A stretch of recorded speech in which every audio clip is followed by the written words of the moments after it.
Good evening to you viewers. Welcome to join us in this edition of the 6 p.m. newscast on Equinox Television. Tonight we talk about the administrative bench of the Supreme Court sitting in for the Constitutional Council that today began examining the various petitions that were filed in by disgruntled political parties vying for posts in the upcoming municipal elections in the country, but a majority of the litigations have simply been rejected. And also in this newscast, former workers of a wood processing company, precisely the TRC, today went on rampage demanding over €1 of unpaid salaries. Still here in the economic capital, Douala, a suspected bandit dies in a mob action.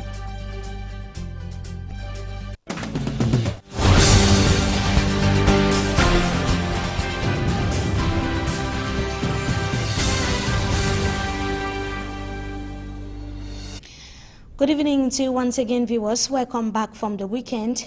We are watching the 6 p.m. newscast on Equinox Television. We begin right away in politics. The Supreme Court ruling over the 267 petitions submitted by disgruntled political parties for upcoming municipal elections has up to now been unfavorable. That is what some political parties or some party officials have described. The administrative bench of the said court has so far rejected over a dozen petitions that were deliberated upon today. The petition of the PAP was declared inadmissible as the party demanded the total cancellation of the municipal elections bid for the 30th of September 2013. Meantime, many opposition leaders have termed the Supreme Court's judgment as unfair. We shall be telling you more on that in a subsequent newscast. Meantime, over 150 former workers of the wood processing company, as we announced in the headlines, precisely the TRC here in the economic capital, Douala, today went on rampage demanding the payment of €1 salary arrears. They said that the company was, ever since the company was liquidated, their employer has severally failed to come to a compromise. Details in the following report with for Hansen Chanji.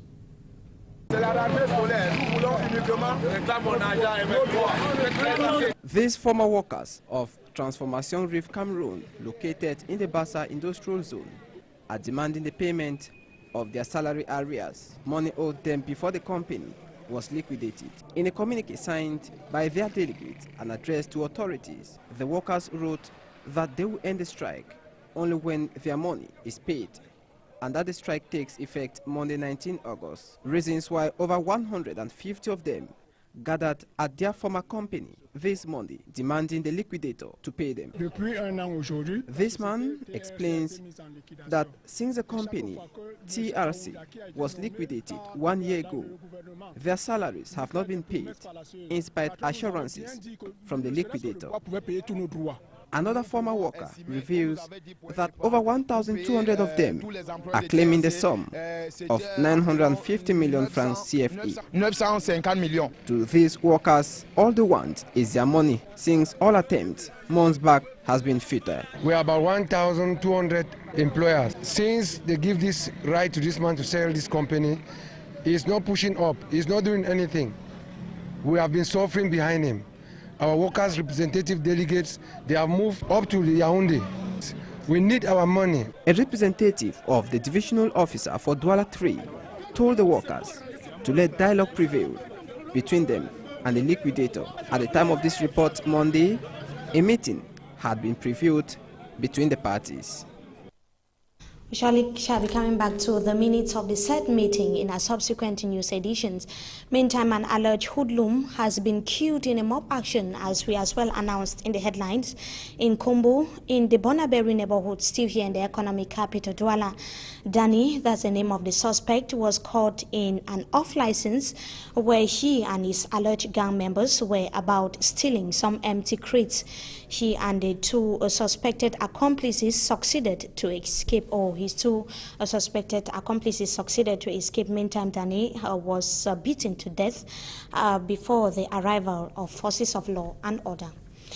Commercial motorbike riders in Boya, we are in the southwest region of Cameroon, seem to be giving deaf ears to orders by local authorities to quit urban areas. The mayor is promising severe sanctions to defaulters. Our Boya-based correspondent Derek Jato tells us more in the following report. In Boya subdivision, commercial motorbikes that were prohibited from plying the urban center have resurfaced and are making great advancement into the supposed to be their no-go zones, bringing back the nuisance and disorder which was the reasons why these bike riders were sent off the tar streets. As a reaction to this disturbing action by these bike riders, Mr. Ekema Patrick, the mayor to Buea Council, is sending unfriendly signals to defaulters. Our municipal police will not relent their effort. Certainly, will have those scapegoats, but they will face the wrath of the law. To Sango Awa Ezekiel, Buea president of Commercial Motorbikes Association, his association is having spelled out sanction to any lawbreaker. I'm the President General of Buea Commercial Bike Association, that's a book brand. So according to our rules and regulations, if any rider is caught flying the tar, that's from Moliko right up to the council area, you are fined. You are going on suspension for 1 month because that is not accepted in our constitution. While waiting for the powers that be to match plans with action, the fearless commercial motorbike riders in Buea are still using the Buea Urban Center as a fertile ground for their commercial transactions. Derek Jato reporting there from Buea Southwest region of Cameroon. We take you right away out of the country. At least 27 Egyptian policemen have been killed in an attack near Rafah in the troubled Sinai. Medical sources said the police were in 2 buses which came under attack from the armed men close to the town of Rafah. Let's have details with the Dutch Felon TV. This bridge connects the Sinai Peninsula with the rest of Egypt. The region sits at a crossroads for Egyptian jihadists with links to neighbouring Gaza and local Bedouin smugglers. Unrest in the already volatile peninsula has spiked since the army ousted Islamist President Mohamed Morsi on July 3rd. Militants have stepped up attacks on police and military targets. Monday's ambush on 2 police minibuses brought the security officer death toll to more than 70 in the last 6 weeks. On Saturday, suspected Islamist militants attacked a fire station in the town of Al Arish. As several fire engines went up in smoke, clashes continued nearby between pro-Morsi activists and the security forces. The army has long battled to keep a lid on unrest in Sinai.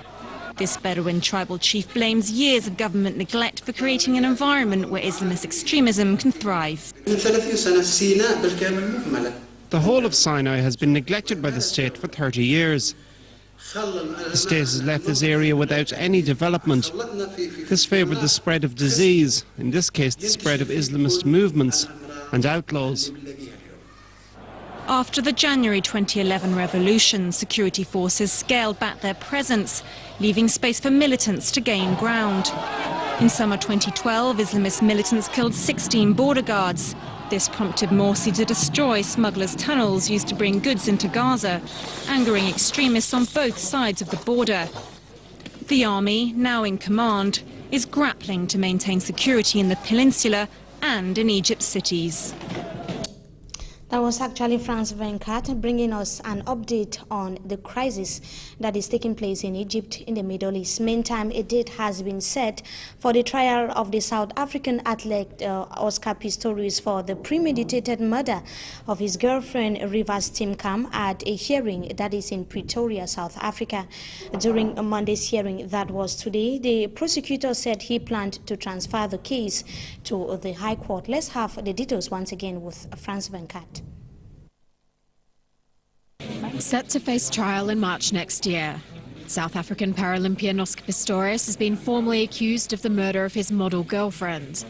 The 26-year-old has admitted to firing 4 shots at Reva Steenkamp on Valentine's Day through a locked bathroom door.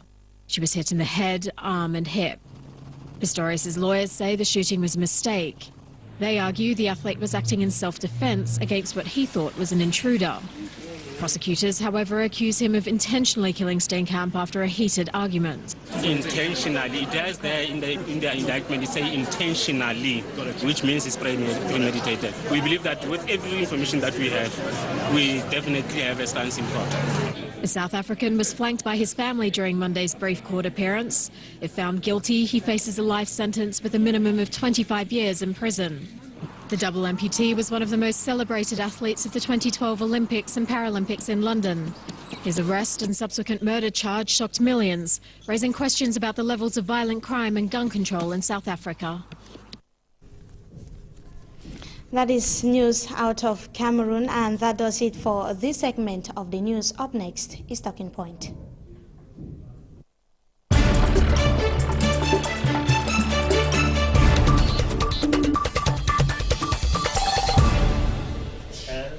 Thank you once again, viewers, for joining us tonight on Talking Point. We are going to be talking about the strike action of a wood processing company that took place this morning in the country's economic capital, Douala.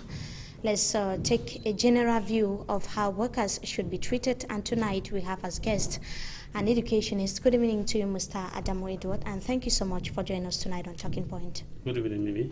Pleasure, mine. We followed the news together. We saw some workers of a wood processing company expressing their grief, their disgruntledness after months of unpaid salaries. To you, what's your immediate reaction? Well, you know, one of the things is that the government has not helped to protect the workers. Before this time, the labor court in the country stated that you didn't have to earn less than a certain amount of money.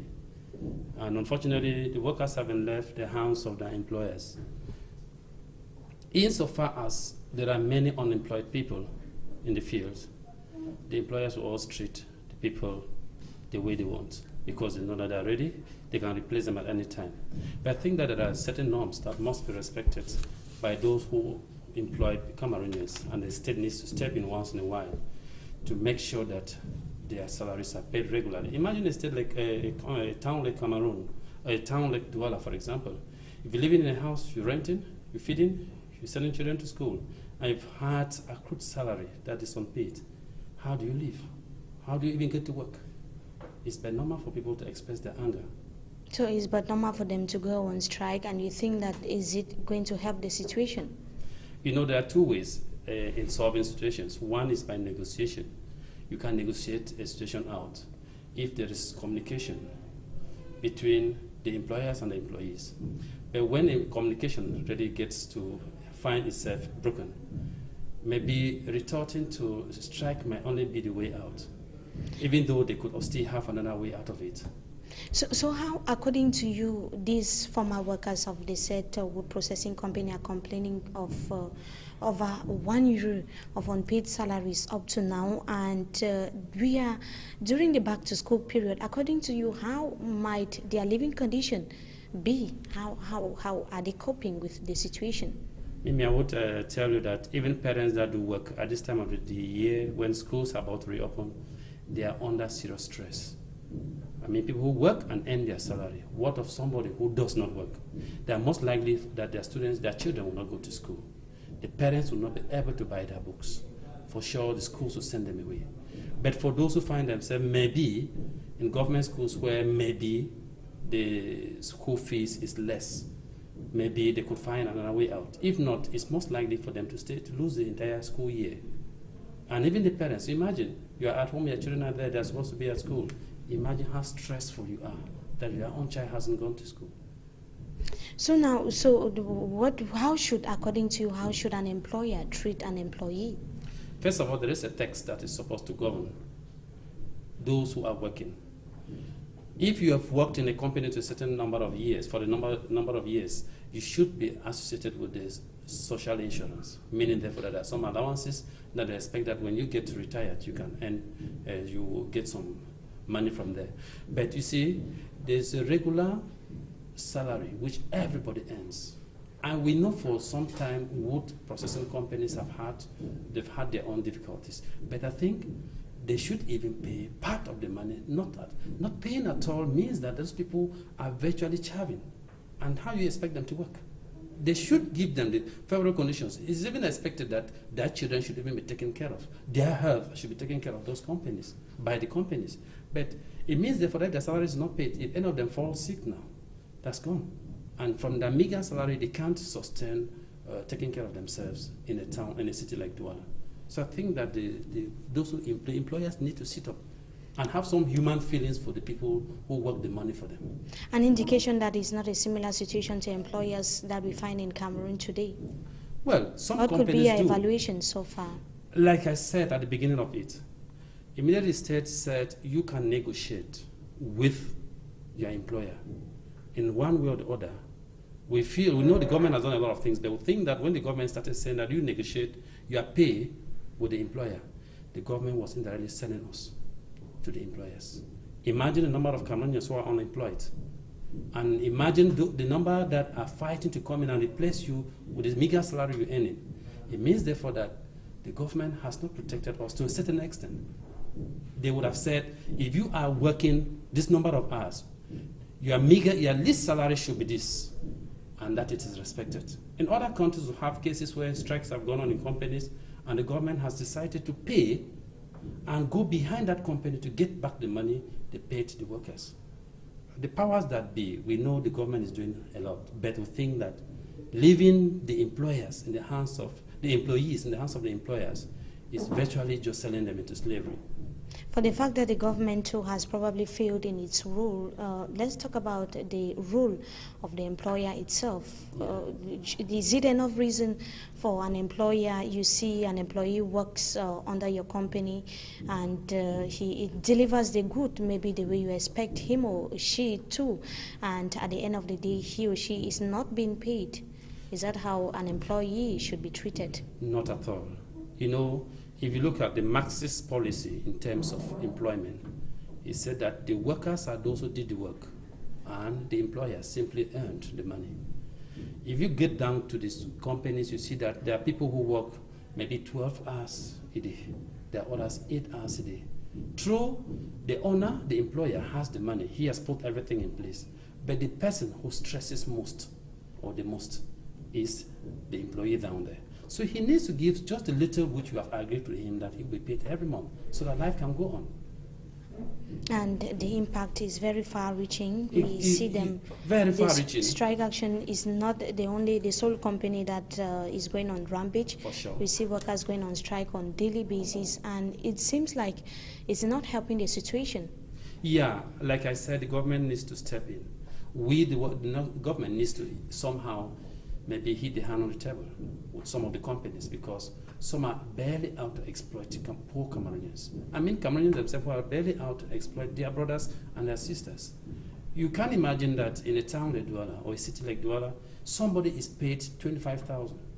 How much do you spend for transport to your workplace? How much do you eat per day? I think that's clear exploitation of man by man. We should think that the government needs to step in. We plead with the government to step in and see what it can do. True, we know it says it's a free economy, but at least there's a basic that somebody who works should earn and have a day-to-day life. Don't you think that Cameroonians, they do go for those jobs no matter how much they could be paid as a result of the high rate of unemployment in the country? For sure, for sure. If you say you are not ready to receive this amount, there is somebody next door ready to receive half of what you earn it. So you will surely be kicked out or be fired. And that's why, no matter the condition, they have to bear it. Because if they go out, what next do they do? So that's why I say that the state, by saying that you negotiate your pay with the employer, was indirectly selling people into slavery. The employer would tell you, I'm ready to give you 10,000 for work that would have merited maybe 100,000. You don't have any choice but to accept. Because there's nobody to protect you. Nobody to protect you, nothing else for you to do. Thank you so much, Mr. Edward Adamo, for joining us tonight on Talking Point, and we hope to have you some other time again. Okay, the pleasure is mine. Thank you. And to you viewers, we thank you so much for having joined us in this edition of the 6 p.m. newscast on ETV. Stay tuned to more programs on Equinox Television. Good evening to you once again.